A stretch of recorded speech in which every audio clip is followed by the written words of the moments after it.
Welcome back to another Shop Dog video full of bees. Shop Dog's running around finding a place to pee on something because that's what he does.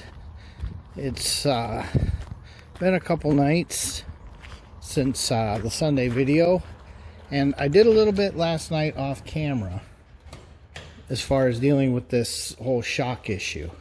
Oh yeah, and I did the vice grip rebuild, but the big thing being, and I don't know now that they're black how easy it's going to be to see, I've recontoured the lower control arm, and later I think I have a way to show you what it is I did. I was thinking about that earlier, but I spent several hours last night with some tape and strings and doing a lot of measuring, figuring out not only where the shock hole needed to be in plane, but also what angle it needed to be at. And we've got it, and you'll notice that's a stepped hole now because that's what the bushing actually wants.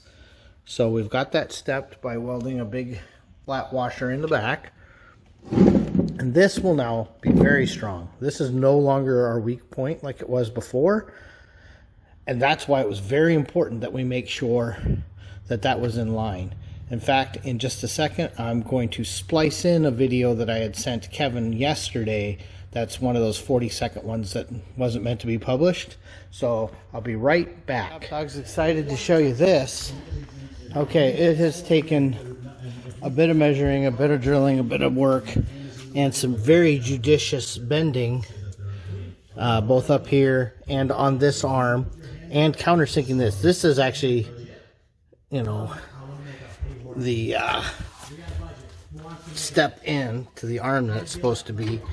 But now, oh boy, this will take me a minute. So that's as far down as it goes.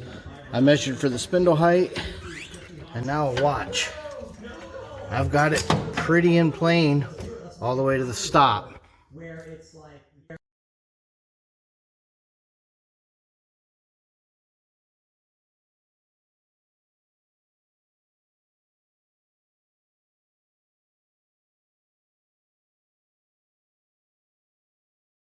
okay, so that's kind of shows that moving up and down, if I remember correctly.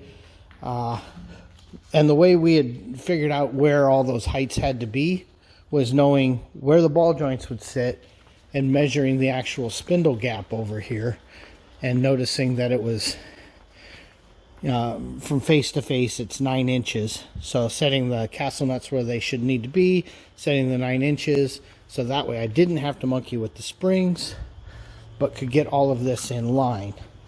So, and then ever so slightly had to tweak those tops.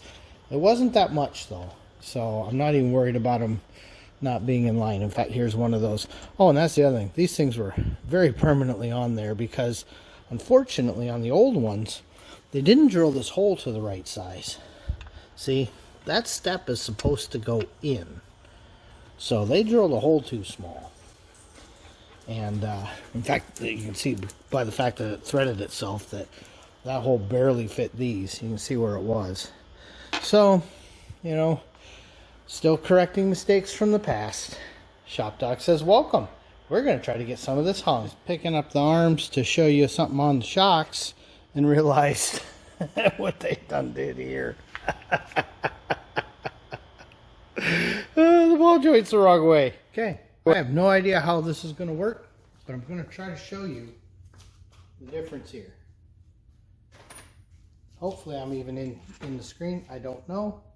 But you can see with that on the one they did, and boy, that barely even fits in there. You can see there's probably 15-20 degrees here. Now, when we go to the one that I modified, here, the same thing. One, it goes all the way in, but two, you'll notice this actually is now going this way. So remember, now that's leaning in. Let's go to the other one.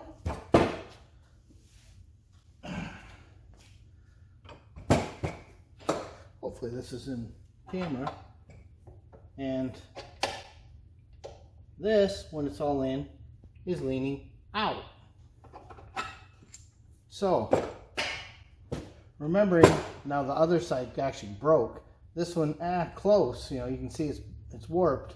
More importantly, it was screwing all that up. But the bigger thing is, now that this isn't the weakest link because I've welded a washer in there, that would have started putting excess side load on here. So this was going to want to be this way instead of this way, which meant either this rod was going to bend, this was going to give out, hopefully you can see that, or something in the body was going to go bad, the valving in the body, and they would come disconnected. So that's why all this hassle. You can see how well I machined that hole. This actually stays by itself. And when we look inside, hopefully you guys can see that that's now stepped into that washer. So this should be a very strong joint now. Okay, I was getting ready to hang the spring and realized that this would probably be a great chance for me to show you how this works in plane. So let me get that set up real quick. Okay, so this is hanging as low as she can go, which is way lower than the shock is going to let it. So no big deal there. We'll be way past droop. Notice this bolt is loose, so you should be able to see movement up here a little bit. I've got this just loosely bolted in, nice and rigid. So I should be able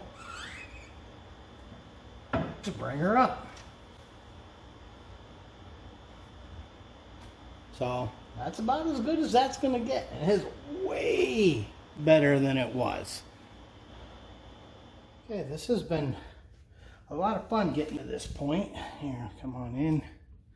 But you can see we're getting there. Doing the torques.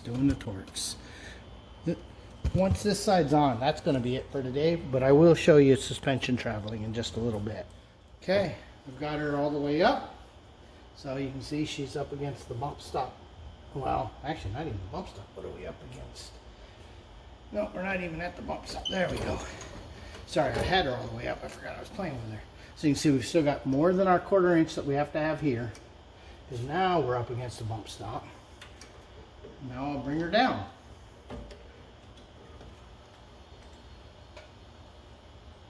So that's all the way down, which was against that bump stop. And that's all the way up.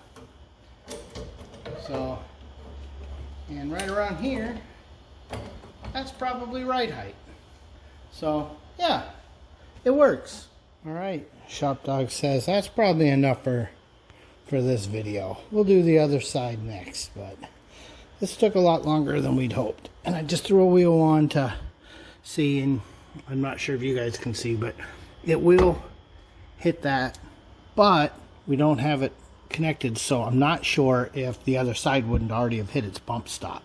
So see, there's a point it hits here until they're connected, but I've got where the sway bar used to be, see that big hole right there, you know, the sway bar end link. I can use that to create a bump stop for this side if I have to. I don't think I do though. I have a feeling that this stop right here that I'm pointing at that you can't see, it on the other side will limit that because it didn't hit before and I'm not that far off from where it was before.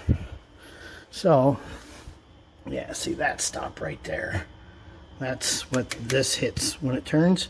Well, we're not connected from side to side right now, so who knows. And I did hook everything back up on this side, even the brake line for now, although I left the pinch on them because I'm not sure I like the way they're routed.